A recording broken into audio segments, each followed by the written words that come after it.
안녕하세요. 북두시민혁명군의 전영돈입니다. 오늘은 그 자유우파들 국민의힘이 개혁을 해야 된다, 이런 문제에 대해서 말씀드리고자 합니다. 우선적으로 지금 총선을 앞에 두고 국민들의 지지를 많이 받으려고 하다 보니까 국민들이 어떻게 하면은 국민의힘에서는 어떻게 하면은 국민들의 지지를 받을 수 있을까, 이렇게 해서 이제 그 개혁이라는 문제를 선거 때마다 들고 나옵니다. 그 개혁이라고 개혁을 하려고 한다면은 지금 문제가 무언가를, 병이 무엇이 들었는가를 먼저 파악을 해야 될 것입니다. 그래서 지금 우리 좌파, 공산좌파라고 하지 않고 좌파라고 하겠습니다. 지금 현재 좌파와 지금 자유우파는 어떤 상태에 있는가 하는 문제를 먼저 한번 짚어보겠습니다. 제가 이제 파악한 것으로 대체적으로 한번 짚어보겠습니다. 여기 보시는 바와 같이 좌파에서는 기본적으로 뭘 먼저 이야기를 하냐면은 자기들의 출신이 흑수저라 그래요. 흑수저. 과거에도 흑수저였고 지금도 흑수저입니다. 국회의원이라 하더라도 자기들 현재로 흑수저다, 이거를 강조합니다. 아주 기반이 약하다, 약한 사람이다, 그런 이야기를 합니다. 그러나 어쨌거나 간에 우파들은 출신들을 훑어보면은 출신 자체가 좋습니다. 금수저예요. 근데 대체적으로 이런 거는 대체적으로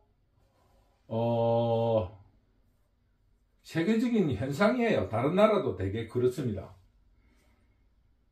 그리고 학생운동, 시민운동 등의 정치활동을 하면서 이 정치권으로 유입이 됩니다. 그런데 우파들은 관료나 판검사 혹은 성공한 사람들이 정치권으로 낙하산같이 옵니다. 그래서 쉽게 말하면 경험적으로 좌파들이 조금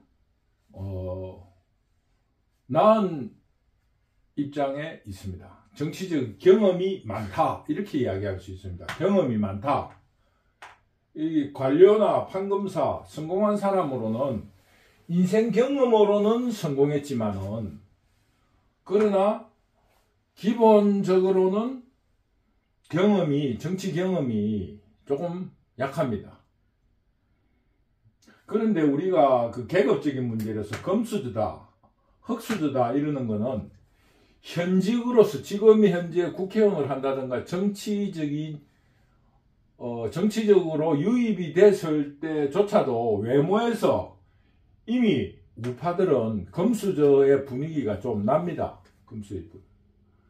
그러다 보니까 정치운동을 한 사람들이 있다 보니까 그 자기들 지지 기반을 표로 연결시키는 결집 능력이 굉장히 뛰어납니다. 그런데 이 우파들은 조금 산만합니다. 이 모든 거는 대체적으로 이 세계적으로 좌파와 우파의 그 특징을 보이고 있는 겁니다. 그리고 이렇게 사람이 결집을 하다 보니까 경제적으로도 자기들이 경제 활동을 하는 토대가 되는 거예요. 이 자기들의 정치 기반이 경제 활동에 도움이 됩니다. 그런데 여기는 성공한 사람들이니까 정치 활동으로서 경제적인 토대가 되지 않습니다. 도리어 우파들은 경제활동에 도움이 되는 것이 아니라 자기 돈을 소비하는 경향이 더 있는 편입니다. 뭐 이런 거는 좌파 우파의 세계적인 특징입니다. 근데 한국적인 특징, 그리고 그 사람들의 활동은 언론이나 문화에 집중합니다. 근데 한국은 우파는 경제에 집중합니다. 경제. 그리고 이 배신, 만약에 배신을 했다 할 때 결집력에 의해서, 정치력에 의해서 이 사람들은 매장이 됩니다. 은퇴를 해야 됩니다. 근데 이제 우파에서는 배신을 한다 이러면은, 배신했다면 좌파로 가는 거 아닙니까? 근데 이 사람들은 좌파의 이용을 당해요. 좌파의 앞장을 씁니다. 왜? 좌파는 결집되어 있기 때문에 자기에게 도움이 될 거라는 착각을 하는 거예요. 근데 이런 특징을 가지고 있습니다. 이런 특징. 그런데 이런 특징은 이 정당 활동, 정치 활동이 여기는 유럽식입니다. 유럽식. 그러니까 정당에 입당을 해서 훈련을 받습니다. 정치 훈련을 받는 반면에 여기는 미국식입니다. 미국식이다 보니까 어떻느냐? 내가 가려고 판금 사고 성공한 사람인데 뭐 정치라는 게 별 게 있나 하면서 이 정치 훈련을 도외시하고 정치 훈련을 받으려고 하지 않습니다. 그런데 여기서 가장 큰 문제가 생기는 게 뭐냐 하면은 사회 기반이 다릅니다. 사회 기반이 미국이나 일본 같은 데에서는 정치 문화가 시민사회라는, 봉건사회에서 시민사회라는 것을 경험한 나라들입니다. 그래서 사회 기반적으로 성공하고 훌륭한 사람이면 훌륭하다는 인식이 있어요. 근데 우리나라는 성공했거나 판금사를 했다 하면은 부패한 사람으로 봅니다. 부패한 사람. 그러니까 여기서 우리가 결론적으로 먼저 말씀드리면은 사회 기반, 정치 사회 기반이 다르기 때문에 우리 우파에서 도리어 정치 훈련을 더 받아야 됩니다. 어떻게 자기가 부패하지 않았고 얼마나 훌륭한 사람인가를 뭐 선전할 수도 있고 어필시킬 수 있는 방법에 대해서 정치 훈련을 받아야 됩니다. 그래서 어떻게 하면 결집시킬 것인가, 어떻게 하면 시민운동 같은 거를 경험하지 못한 일을 할 것인가, 이런 문제를 훈련받아야 된다, 우리나라는. 그런데 다른 어떤 우리나라가 배워온 정치적인 멘토인 미국에서는 사회 기반 자체가 그 우파들이 자유우파 혹은 시민사회가 결집되어 있습니다. 결집되어 있기 때문에 이런 정치 훈련을 안 해도 이 사람들이 거기에 유입되면 그 사람들의 지지를 받을 수 있어요. 근데 우리나라는 우파들이 결집되어 있지도 않고 지지 기반도 약하고 그러기 때문에 정치 훈련이 전혀 되지 않은 사람이 이 정치 세계에 뛰어들면은 우파들이 지는 겁니다. 그런데 이런 정치적인 특징과 함께 지금 현대에 드러난 좌파 우파의 결정적인 차이가 있습니다. 그 뭐냐면 이념이란 뭐냐? 생각이나 철학이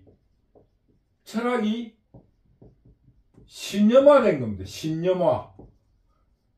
신념화된 거예요. 그래서 좌에서 우로 전향한다든가 우에서 좌로 전향하는 경우가 굉장히 드뭅니다. 왜? 신념화되어 있기 때문입니다. 그런데 87 체제가 드러나면서 87년 우리나라가 87년 체제가 드러나면서 어떤 현상이 일어났느냐? 좌는 본래 분열을 합니다. 뭘 분열합니까? 종파주의라 그래가지고 종파주의 분열을 합니다. 왜? 이념의 선명성을 경쟁했습니다. 이전에는 우는 경험주의적으로 자유주의가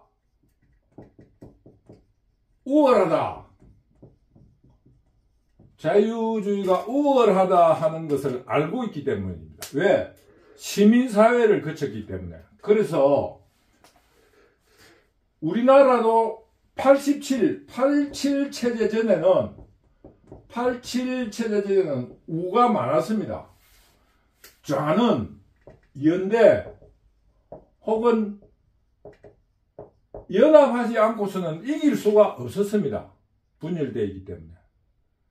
그래서 87 체제가 성공하기 전에는 운동권 내에도 PD가 있었고 민중해방 혹은 NL이 있습니다.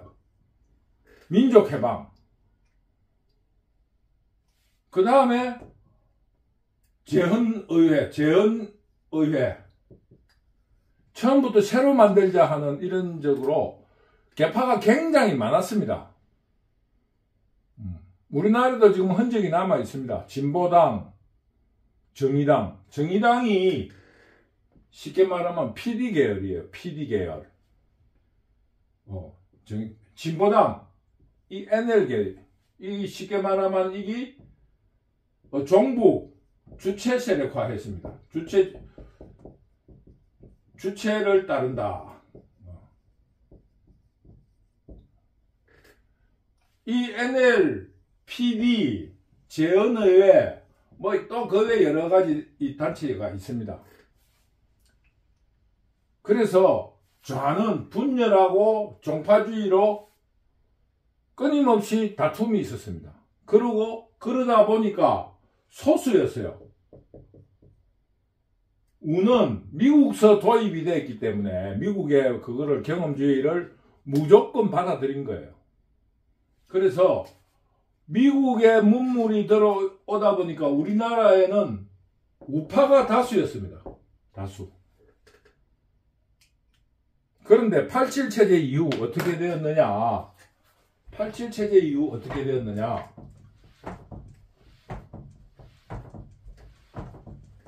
87 체제 이후 제일 먼저 일어난 게 뭡니까? 소련의 붕괴입니다. 소련의 붕괴. 그러니까 좌파가 위기의식을 넘겨가지고 통합을 했습니다. 통합. 완전 통합이 됐어요. 그러면서 한국적인 현상으로 좌파가 이념의 지평을 넓혔습니다. 넓혔다. 이념의 이 스펙트럼을 넓히다 보니까 이념의 스펙트럼을 넓히다 보니까 통합이 돼버린 거예요. 그러니까 아까 이게 좌파의 특징이 가지고 있던 기반의 지지 기반의 뭡니까? 결집에다가 확대가 되다 보니까 지금 한국에서는 좌파가 다수입니다. 그런데 우파는 어떻게 되었느냐? 우파 내에 탄핵을 한다든가 권력 다수다 보니까 분열을 시작한 거야. 분열. 분열을 하다 보니까 선명성 경쟁을 한 겁니다. 그래서 우파는 이념의 지평이 좁아졌습니다. 좁아졌다. 이념의 지평이 좁아졌습니다. 그게 아주 그 특이한 현상으로 드러난 거예요. 그래서 어떻게 됐냐? 선명성을 다투다 보니까 어떻게 됐느냐? 좌파에서 이 주장하듯이 뭐라 하느냐? 거구라 하는 거예요. 거구. 그게 자유우파들이 이야기할 때 뭐라고 합니까? 우리는 거구가 아닌데 왜 거구를 하냐? 저는 좌파들의 비판을 냉정하게 받아들여야 된다. 우리도 자유우파도 지평을 넓힐 수 있는 분야가 많습니다. 왜? 정치 철학에서 과학적으로 여러 가지 논리를 전개해 나가는 데 있어서 마르크스주의가 빠질 수가 없습니다. 쉽게 말하면 자본주의에 대한, 자유주의에 대한 비판 혹은 지평의 확대 혹은 개혁이라는 것을 말할 적에 마르크스주의의 철학, 가치관을 개입시키지 않고는 개혁이 될 수가 없습니다. 왜? 자본주의에 대한 그 모순이랄까, 조금 지평을 넓히려고 할까, 혹은 아니면 좀 바꾼다고 할 적에 거기에 마르크스만큼 논리적인 정확한 그 어떤 논리성을 가지고 있는 이론이 없기 때문입니다.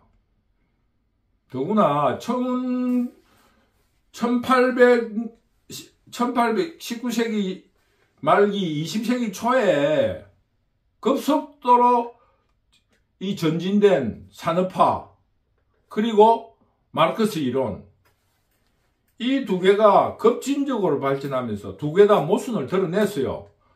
그러면서 이 마르크스도 굉장히 철학적으로 지평을 넓히게 됐어요. 예전 초보적인 마르크스주의는 자본주의에 대한 극단성을 이야기했기 때문에 그 자유주의들이 마르크스 철학을 받아들이기 어려웠지만은 지금 마르크스 철학은 굉장히 범위가 넓어졌습니다. 그 다음에 자본주의가 발전하면서 초창기에 일어난 자본주의에서 다양하게 발전한 현대화 혹은 산업화 여기에 또 다른 하나의 모순이라 할까 어떤 고쳐야 될 점들이 드러났습니다. 근데 아직 우리나라 지금 정치계에서는 마르크스의 미음자, 맞자, M자만 들어가도 거부를 하는 거예요. 자유우파들이. 쉽게 말하면 인구 문제, 민족 문제, 혹은 산업화의 어떤 고도 산업화 사회, IT 시대, 인공지능 시대, 생명과학 시대, 이런 시대에 변화해 나가는 마르크스주의의 철학을 지금도 거부하고 있다 이겁니다. 그런데 어떻게 이 자유우파가 지평을 넓히고 개혁을 할 수 있겠습니까? 마르크스주의를 마르크스 초창기의 자유주의를 맹렬히 비난하는 거기에 대한 모순, 잘못된 점에 집착해서 마르크스는 자본주의에 대해서 무조건 반대다. 이런 사고를 가져서는 안 된다. 그런 것을 오늘 제가 말씀드리고 싶습니다. 자유우파가 개혁을 하려고 하면은 인구 문제, 민족주의 문제, 또 고도산업화 사회에 일어난 문제들, 공해 문제, 이런 문제에 대해서 마르크스가 주장한 것에 대해서 마르크스가 이미 죽었어요. 마르크스 철학의 발전에 대해서 우리가 자유우파가 수용하지 않고서는 절대 자유우파 정당, 자유우파 세력이 개혁될 수가 없습니다. 그래서 저는 국민의힘의 개혁 혹은 자유우파의 개혁은 고도산업사회에서 드러난 문제들을 마르크스주의의 철학을 도입한 여러가지 논리구조를 가져와야 된다. 이것이 제가 오늘 주장하고 싶은 핵심입니다. 예를 들어서 제가 이런 강의를 하면서 6.25 사변을 6.25 동란이라 하겠습니까? 이미 소련도 개입이 됐고 중국이 개입됐고 유엔이 개입됐어요. 미국이 개입됐고 하나의 전쟁이었다. 피해 규모 지역은 좁았는지 모르지만은 세계전쟁과 마찬가지였다. 전쟁이라 할 수 있습니다. 그런 강의를 하면은 저에게 이런 말을 해요. 좌파다고 이야기해요. 지금 제가 말씀드리고 싶은 거는 자유주의가 지금 한동훈 비상대책위원장이 몸부림치면서 이 자유주의를 살리려고 하고 있습니다. 근데 한동훈 비상대책위원장이 인기는 있는데 표로 연결되지 않고 지지율이 오르지 않는다. 당연한 이야기라고 저는 생각하는 겁니다. 첫째, 한동훈이 정치적인 경험이 없이 낙하산 타고 온 사람이잖아요. 그러다 보니 그거를 결집하고 표로 만들어낼 수 있는 경험이 없습니다. 그리고 대중운동, 시민운동을 해본 사람이 아니기 때문에 그 사람들을 결집해낼 수 없습니다. 그 경험이 부족합니다. 그걸 옆에서 받쳐줘야 됩니다. 첫째, 그게 개혁입니다. 두 번째로 해야 될 일이 뭐냐? 이념의 지평을 넓혀야 됩니다. 확 더 넓혀야 됩니다. 우리나라는 제가 여러 번 강의합니다만은 자유민주주의를 해본 적이 없는 나라입니다. 껍데기, 헌법 이런 여러 가지 정형화되어 있는 데는 자유민주주의라고 말을 하지만은 실질적인 것, 실용적인 면에 있어서 자유민주주의를 해본 적이 없습니다. 지금 윤석열이에게도 드러나고 있습니다. 윤석열이가 자유민주주의가 무언가를 잘 모릅니다. 박정희를 흉내내고 있어요. 어느 정도냐? 자유우파의 한 10여 년 전에 대통령 후보가 뭐라고 했냐? 자기는 리틀 박정희다 이런 말도 했어요. 오로지 박정희, 산업화한 거고 경제. 어떻게 자유주의가 경제밖에 없습니까? 마르크스주의에도 경제를 중요시합니다. 그러나 그것이 발전을 해서 공해 문제, 인구 문제, 민족 문제, 자연 환경에 대한 문제 이런 여러 가지 문제들을 확대하고 있습니다. 근데 자유주의의 이념은 확대되지가 않았어요. 환경 문제. 재벌들이 어떻게 과학적인 기술을 도입할 거다. 왜 자꾸 공해 문제를 덜먹여서 경제를 못 살게 하느냐. 이렇게 이야기하고 있어요. 그거는 절대 잘못된 거다. 이거를 제가 오늘 다시 한번 강조를 합니다. 자유주의도 문화, 예술, 철학, 인구, 공해, 자연환경 이런 문제에 대한 이론을 만들어내야 됩니다. 그거는 어디서 배우느냐?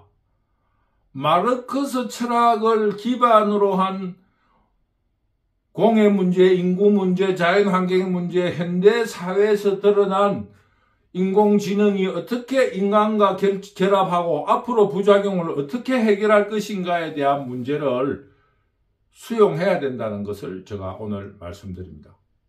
그래서 이런 문제를 만들어내야 된다. 그래야만이 우리가 지지율이 올라가지 그 좁은 지지율로 좁은 그 시각으로 내가 잘났다, 내가 훌륭한 사람이다 이걸로 가지고는 절대 지지율을 넓힐 수가 없습니다. 그래서 제가 말씀드리는 것은 이념의 지평을 좀 더 넓히자.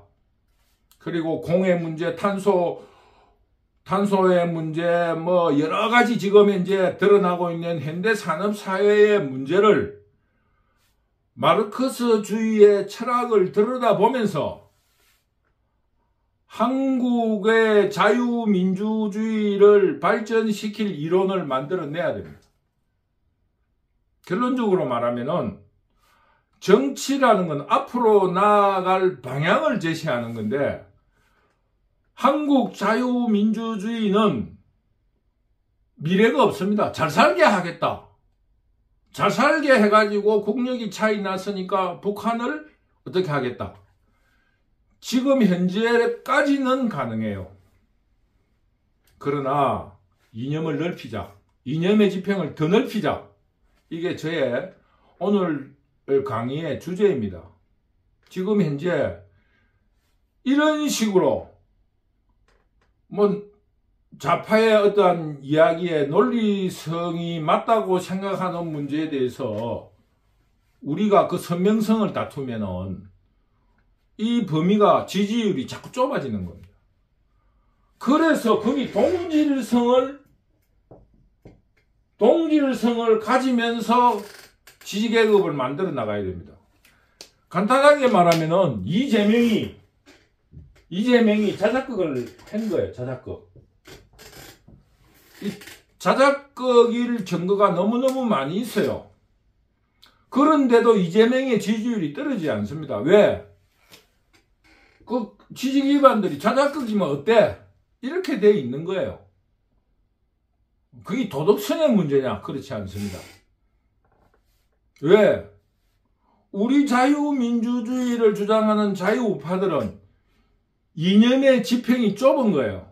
그것도 또 선명성을 다투려고 합니다. 저 같은 경우에도 어떤 사람은 거구라고 그래요. 근데 어떤 사람은 저보고 좌파라 그럽니다. 왜? 이념의 폭이 넓다는 거예요. 저는 자유우파들에게 제안합니다. 더구나 자유우파를 이끌고 있는 지식인들에게 간곡히 부탁합니다. 자유민주주의에 대한 한국적 스펙트럼을 넓혀서 만들어내자. 그래서 커리큘럼을 만들자. 그래서 우리 자유우파 시민들에게 교육훈련, 정치훈련을 시켜서 우리도 결집시켜 나가야 된다. 가르칠 게 없어요. 자유우파는 가르칠 게 없습니다. 자유가 모든 걸 우선한다. 자, 봐라. 이때까지 이래 해왔다. 이걸로 가지고 어떻게 더 지지 기반을 만들려고 합니까? 그래서 첫째, 오늘 이야기의 결론은 그것입니다. 첫째, 이념의 스펙트럼을 넓히자. 완전히 좀 더 넓혀야 됩니다. 그리고 이념의 지평을 넓힌 가운데서 현대 산업 사회에서 드러난 여러 가지의 갈등 요인들, 공해 문제, 인구 문제, 자연 환경의 문제, 기타 등등 여러 가지 인공지능의 문제, 생명과학에 대한 문제, 이런 거에 대한 자유주의 철학을 만들어내야 된다. 세 번째, 그거를 커리큘럼화 하자. 이 커리큘럼화 해 나가야 한다. 지금 현재 자유주의 어떤 정치 강의로서 그 이승만 학당이라든가 그 신보수주의라 할까? 지금 이런 분들이 각고의 노력으로 많이 개선이 되었어요. 왜? 논리적이고 체계적이고 과학적으로 논거를 제시했기 때문에 많이 계몽이 됐습니다. 그러나 그거는 과거입니다. 과거. 그분의 공헌을 이어받아서 미래를 개척해달라.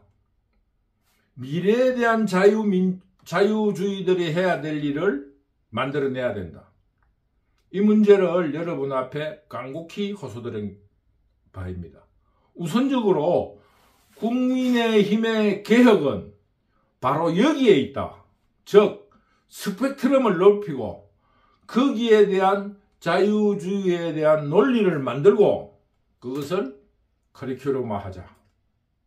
지금 과거를 국민들에게 논리와 과학과 경험적 그리고 현대에 드러난 업적 결과치로서 국민들을 굉장히 계몽을 많이 시켰습니다. 그러나 그것은 과거다. 그래서 네 번째로 미래에 대한 이야기를 이야기하자. 이것이 오늘의 저의 강의 목적입니다. 다시 한 말하지만 첫째, 자유우파의 이념을 확대시키자. 스펙트럼을 확대시키자. 두 번째, 그동안의 자유우파들의 논리적인 근거가 약한 것을 여러 학자들이 논거를 통해서 많이 계몽시켰다. 그러나 과거다. 세 번째, 그러니 이것을 미래에 대한 그 어떤 이론을 제시하자. 미래에 대한 현대 산업 사회에서 드러난 문제를 미래로 연결시키자. 네 번째, 이것을 커리큘럼화하고 논리적으로 커리큘럼화해서 자유우파들이 어디 가서나 당당하게 토론할 수 있는 기반을 만들자. 기껏해야 박정희, 기껏해야 이승만, 이거는 안 됩니다. 가장 비근한 예로 저는 광주 민주화 항쟁에 대해서 저는 양실론을 주장합니다. 광주 시민 잘했다. 왜? 자유민주주의는 권력에 대한 자유를 요구했기 때문에 광주 시민 잘했다. 우파로서 국가를 지켜야 된다 하는 그 이유에서 군인들도 그 내란 같은 사태를 잘 막아냈다. 나는 그 두 가지 주장이 서로 같이 할 수 없는 것이 아니라고 봅니다. 같이 할 수 있습니다. 시민들은 당연히 권력에 저항한 자유를 외쳐야 되고 국가를 지키는 군인은 반드시 또 그거를 지켜내야 합니다. 프랑스 혁명이 광주 민주항쟁과 비슷한 구조를 가지고 있습니다. 실패했어요. 나폴레옹에 의해서. 그렇지만은 프랑스 혁명도 존중하고 나폴레옹도 존중합니다. 그렇기 때문에 자유우파는 민주항쟁이 나쁘다. 저는 거기에 대해서는 수긍하지 않습니다. 광주항쟁도 잘했다. 그거를 진압한 군인들도 잘했다. 나는 그 양씨 둘이 다 잘했다는 그런 입장입니다. 그런 의미로서 예를 하나 드는 것 뿐이고 우리 자유우파의 논리는 스스로가 모순적인 구조를 가지고 있습니다. 자유우파들이 광주항쟁을 긍정하지 않으면 자유민주주의가 아니라고 나는 봅니다. 그래서 간단하게 다시 말하자면 결론적으로 자유우파는 이념의 스펙트럼을 확 넓혀야 된다. 그리고 마르크스주의 철학이 들어갔다 하더라도 현대 산업사회에 드러난 모순과 갈등, 폐해 등에 대해서 마르크스주의를 기반으로 한 논리 구조라도 받아들여야 한다. 받아들이면서 그것을 자유주의 이념에 맞게끔 발전시켜 나가자. 왜 그랬느냐? 현대 자본주의 사회를 논리적으로 비판할 수 있는 논거가 마르크스주의에 있기 때문입니다. 자유주의 내에서 자유주의를 개혁할 수 있는 이론을 경제 분야 말고는 아직 특출하게 마르크스 철학을 완전히 배제하고는 만들어내지 못하고 있습니다. 산업사회에 대한 논거는 그 만들어낸 출발점을 볼 때처럼 마르크스주의를 가지고 마르크스주의의 철학을 가져오지 않고는 너무나 힘든 상황입니다. 그래서 자유우파를 개혁한다는 것은 마르크스주의의 철학의 논리적인 구조를 가진 것은 받아들여야 한다. 그래서 자유우파들이 박정희, 전두환 뭐 산업화, 과거에 이미 이제 과거가 된 거예요. 우리나라 산업화는 경제적인 분야에서 산업화는 이루어졌다고 봅니다. 물론 더 발전해야 되겠지만은 현재 상황으로서 세계와 어깨를 나란히 하고 있습니다. 뭐 거기에도 비판이 많이 있을 수 있어요. 기초과학이 부족하다, 주체적인 과학적 업적이 부족하다, 뭐 이런 여러 가지, 영토가 작아서 자본이 약하다, 이런 여러 가지 문제가 있겠지만은, 그러나 좁은 땅덩어리에서 산업화는 만들어지는데 시민사회 경험은 만들어지지 못했습니다. 왜? 박정희가 자유민주주의가 아니기 때문입니다. 그래서 우리가 지금 봉착하고 있는 문제는 우리 자유민주주의가, 우리 자유우파들이 자유민주주의를 경험하지 못했고, 그러면서 또 마르크스의 철학을 받아들이지 않고 있습니다.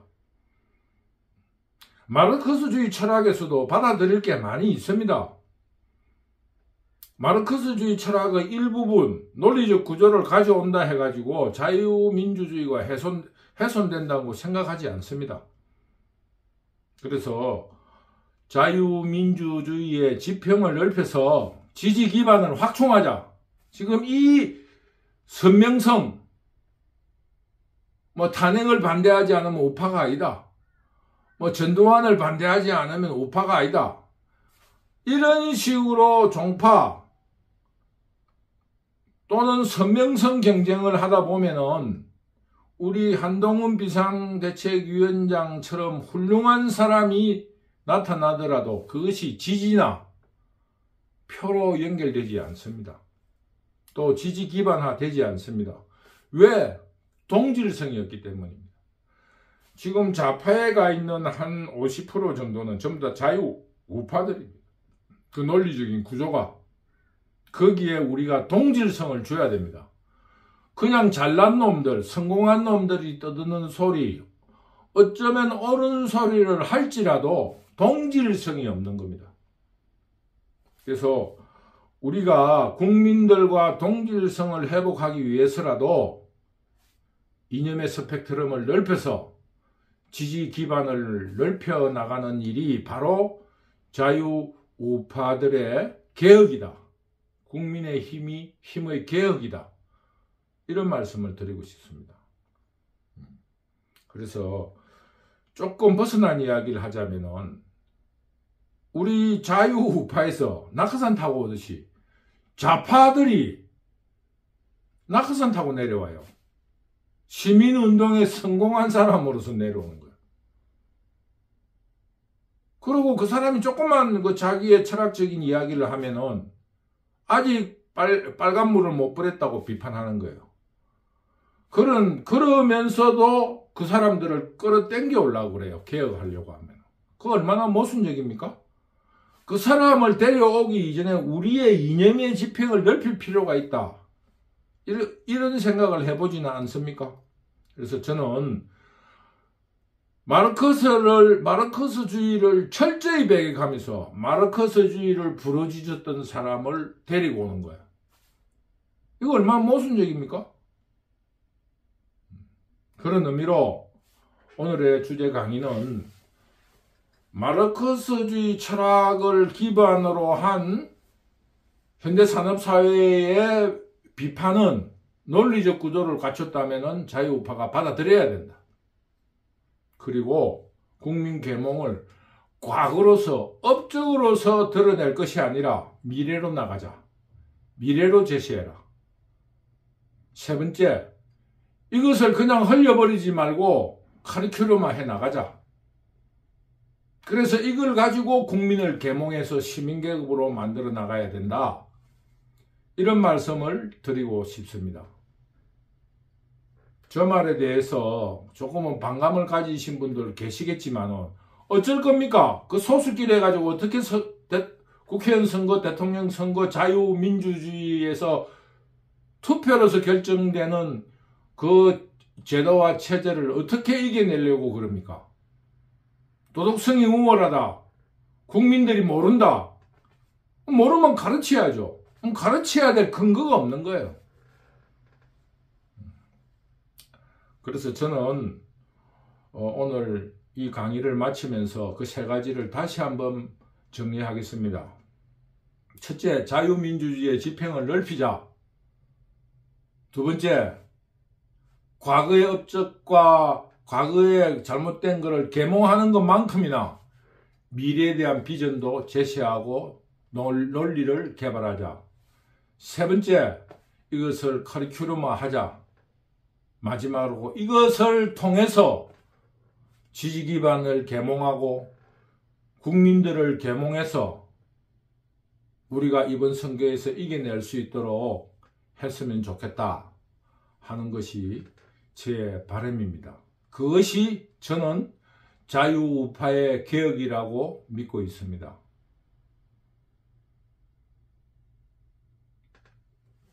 제 조금 과격할 것 같은 주장에 대해서 강의를 들어주신 여러분들께 감사의 말씀을 드립니다.